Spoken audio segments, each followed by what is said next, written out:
शुभ नाम है जी आप जी का? मेरा नाम आशुतोष दास है जी। कहाँ से आए हैं आशुतोष जी आप? लखनऊ से। किस लिए आए हैं यहाँ पे? यहाँ भक्ति करने के लिए आए हैं। मनुष्य जन्म इसीलिए मिला है क्योंकि हम लोगों को भक्ति करके पार होना है। किस संत से आपने नाम उपदेश लिया है? बंदी छोड़ सतगुरु रामपाल जी महाराज जी से हम लोगों ने नाम उपदेश लिया है। क्या भक्ति दी है परम संत सतगुरु रामपाल जी महाराज ने आपको?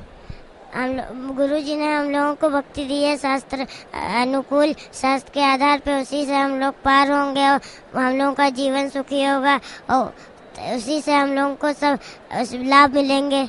गुरु जी से हम लोगों को मुक्ति मिलेगी उनके आधार से।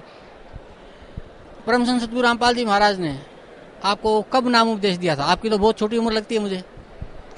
बंदी छोड़ सतगुरु रामपाल जी महाराज जी ने हम लोगों को सन 2011 में नाम उपदेश दिया था। तो सन 2011 से परम संत सतगुरु रामपाल जी महाराज द्वारा दी गई भक्ति आप कर रहे हैं। उस भक्ति से आपको अब तक क्या लाभ मिला है? उस भक्ति से हमको ये लाभ मिला, गुरुजी हमको सतलोक लेके गए थे और वहाँ पे रात में जब हम सो रहे थे तो गुरुजी आए, कह रहे थे चल बेटा सतलोक चल, और हाथ पे बिठाया और सतलोक ले गए। तो वहाँ पे जहाँ पे काल बैठा रहता है अक्षर पुरुष के द्वार पे, तो वहीं पे गुरुजी ले गए। वही सतनाम का जाप किया और काल को ऐसी चोट लगी कि वो ऐसे हो गया बिल्कुल। और गुरुजी हमको काल के सर पे पैर रख के ले गए थे और जब अक्षर पुरुष के द्वार पे गए तो अक्षर पुरुष हट गया और गुरुजी हमको सतलोक ले गए। तो सतलोक जैसे ही पहुँचे तो वहाँ पे बहुत बड़ा सा गेट है सोने का, वहाँ पे बहुत उसमें से नूर निकलता है। तो जैसे ही अंदर गए तो वो गेट अपने आप खुल गया और हम लोग अंदर चले गए, हम और गुरुजी। तो गुरुजी जब हम अंदर गए और गुरुजी वहीं पे रुक गए, वहाँ पे हम लोग बहुत बड़े बड़े हो गए थे। तो वहाँ पे जैसे ही हम लोग गए तो क्या हुआ कि ये जो सब गार्डन होते हैं वहाँ पे बहुत बड़े बड़े सब गार्डन थे, वहाँ पे झूले भी थे बहुत बड़े बड़े ऊंचे ऊंचे, और वहाँ पे फूल भी थे बहुत अच्छे अच्छे, दूध की नदियाँ थी वहाँ पे बहुत सुंदर सुंदर। और वहाँ पे 2 आम भी हमने खाए थे। जैसे ही यूँ तोड़ा फिर निकल आया, फिर तोड़ा फिर निकल आया, फिर दोनों आम हम खा गए। तो उसके बाद दूसरा लाभ ये मिला कि मेरे पापा जी जो हैं वो यहाँ आने के लिए रिजर्वेशन कराने गए थे। तो वहाँ पे जैसा ही उनका नंबर आया रिजर्वेशन करवाने के लिए तो उनके हाथ पैर बिल्कुल ठंडे हो गए और उनका बिल्कुल दम हट गया, उनके अंदर कोई ताकत ही नहीं बची और वो गिर गए। तो उनकी सांस भी रुक गई, 10-12 सेकंड उनकी सांस रुकी रही। तो मेरे पापा जी ने गुरुजी से प्रार्थना कर दी कि आप सांस रोक लिए तो उसकी हमें कोई चिंता नहीं, लेकिन दोबारा हमें मनुष्य जन्म ना दीजिएगा। तो मनुष्य जन्म ना दीजिएगा तो ये बोला, तो गुरुजी ने फिर सांस थोड़ी देर में दे दी। तो उसके बाद से फिर एक दूसरा लाभ मुझे ये मिला कि मेरी जो दादी हैं तो उनका ये हाथ नहीं उठता था, तो अब उठने लगा है। बहुत दवा कराई उन्होंने, हर जगह से झाड़ फूक सब करवा ली, फिर भी नहीं उनका हाथ उठा।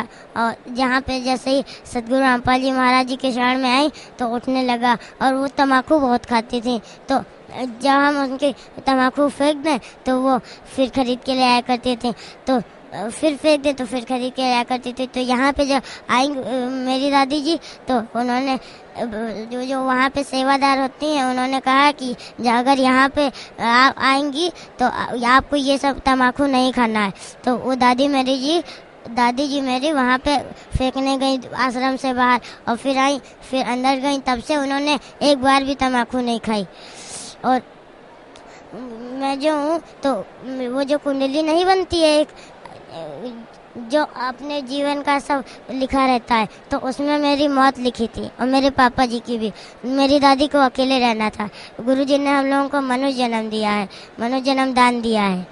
आशुतोष जी, जैसे परम संत सतगुरु रामपाल जी महाराज जब आपको सतलोक लेके गए तो आप बता रहे हैं कि आपने वहाँ पे बड़ी बड़ी दूध की नदियाँ थी, बड़े बड़े झूले थे, वहाँ बड़े बड़े सुंदर सुंदर फूल थे और अच्छे अच्छे फल लगे हुए थे। आप बता रहे हैं कि आपने 2 आम वहाँ तोड़ के खाए।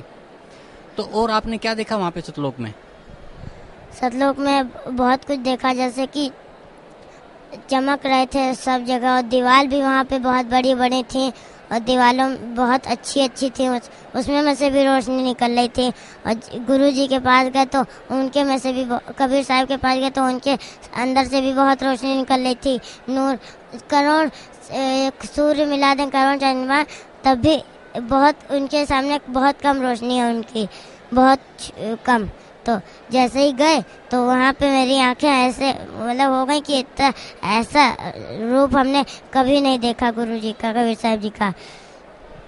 तो गुरु जी से आपने क्या बात की सतलोक में? सतलोक में बात तो हमने कुछ नहीं की थी, दंडवत मंत्र जाप करके दंडवत प्रणाम किया था। फिर गुरु जी ने क्या कहा? गुरु जी ने कहा, गुरु जी ने कुछ नहीं कहा, आशीर्वाद दिया था।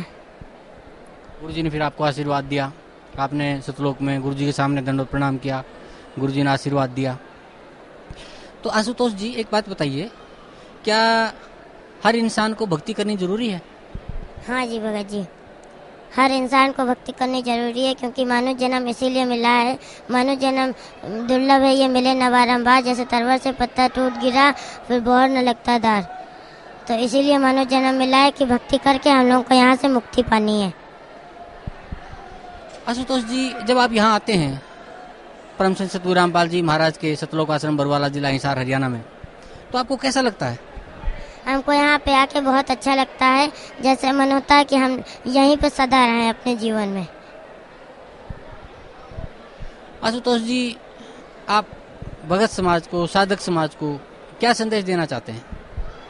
ये दास तो भगत समाज को यही संदेश देना चाहता है कि सब लोगों को मानव जन्म इसीलिए मिला है कि भक्ति करके पार हो जाएं, और ये मिलेगा नहीं दोबारा।